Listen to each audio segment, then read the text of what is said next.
put your resources of time and effort and energy into doing it. The relationship building is all about really learning and listening to the other person. In the terms of my job, when I did have a meeting with a client, I first listened and learned about their business, about what their needs were in terms of designing the clothing, their needs as business owner and clothing producers, what was important to them, what they were looking for, and that allowed me to know what fabrics could I offer. My fabrics were the solutions to their problems. They were solutions to whatever they wanted to achieve that particular collection, that particular season. And then every meeting, they would buy a little bit from me, and then they would trust me more, and then they would buy more, and so on. And that's how I grew in my sales, but I also expanded my relationships because then the clients started referring me to other producers.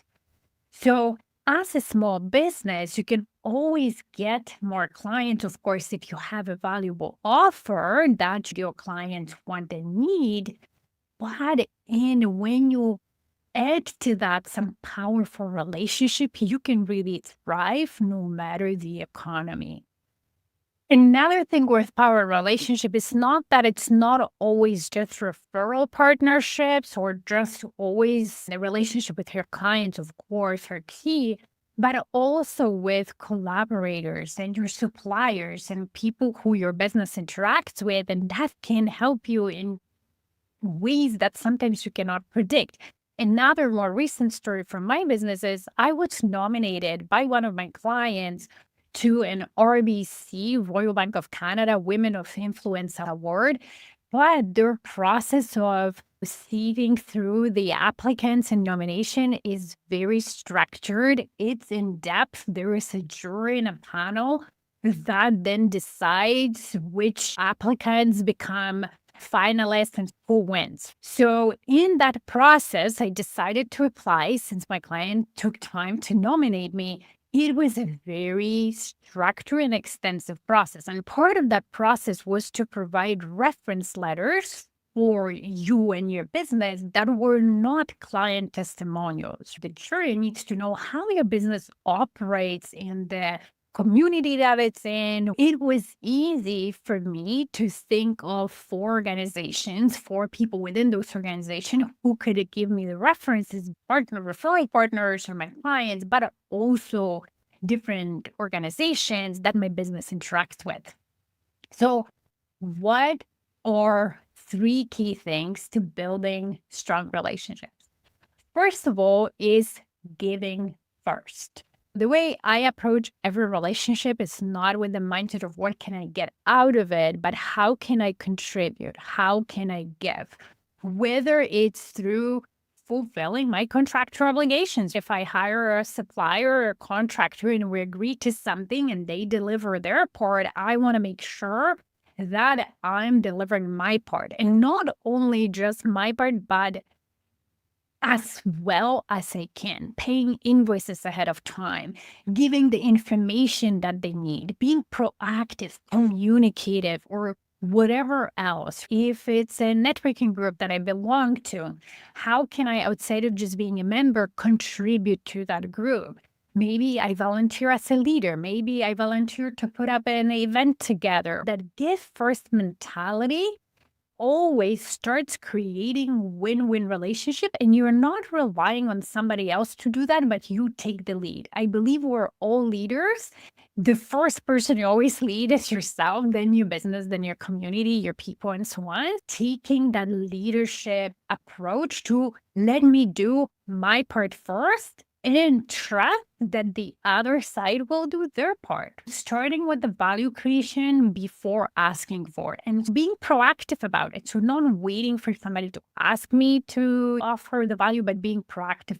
And it's not about forcing yourself to do something that is not aligned with who you are, or you don't have time or resources to do that, but really by being authentic and who you are, thinking, how can I contribute in a way that doesn't put too much pressure on me in terms of I stretch myself too thin and I cannot fulfill some other obligations, but how can I contribute while still being in harmony with everything else that is going on in my business, in my life.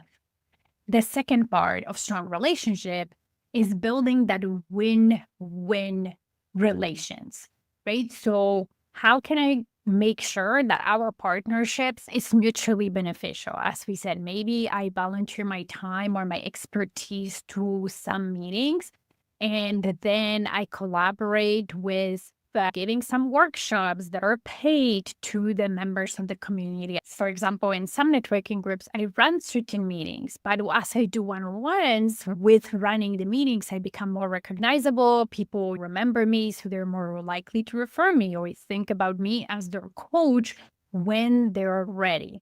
So for you, you want to also think like that, right? If I'm entering into a relationship, I want to build strategically a partnership with an organization, with a person. I want to create a referral partner or center of influence, some other people call them. Or I want to build a partnership with the organization because I believe in what they do.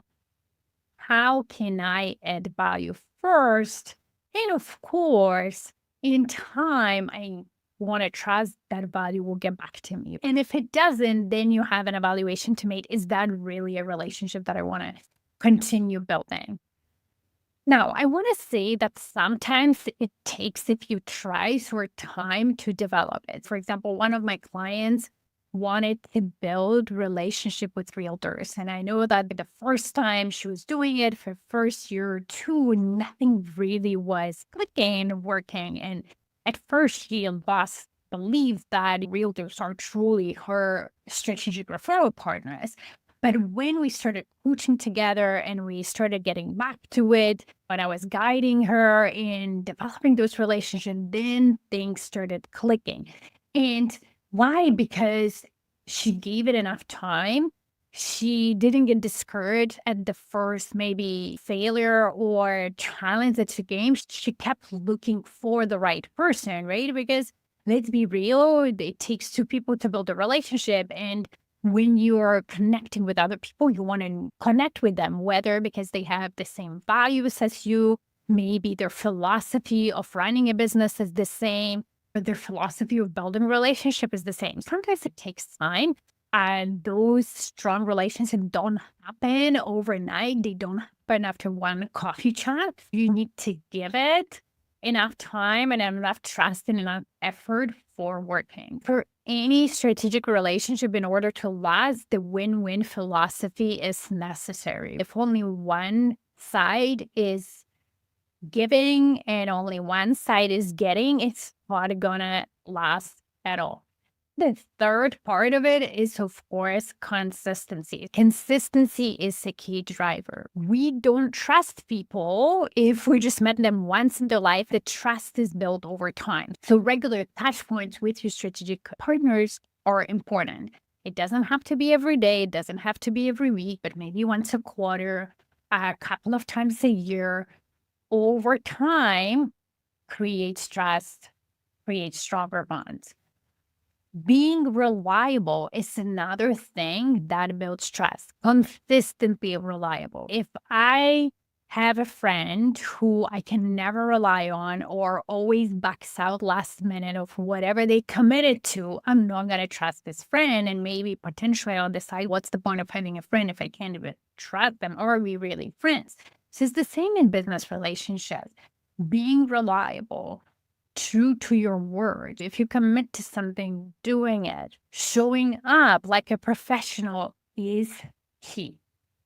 Being consistent allows you for that long-term nurturing. And yes, with some business relationships, you also will become friends with those people, but it's not necessary. You can have a very powerful professional relationship based on respect and trust and still not be best friends. However, it still requires touch points, consistency, and different strategies. And what type of strategies, it really depends on who you are and what's authentic to you. Who is the other person? What type of relationship am I building? Is it a referral partnership? Is it a collaboration? Is it a client? You want to adjust to that.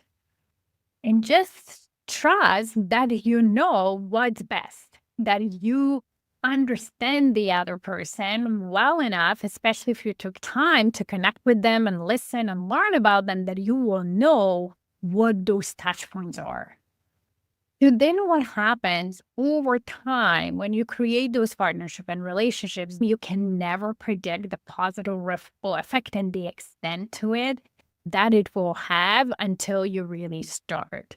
And I teach that concept to my clients in Diamond Effect Group, but also one-on-one clients where we take specific strategies to their business, to what they're trying to achieve, to the type of partnerships they're building.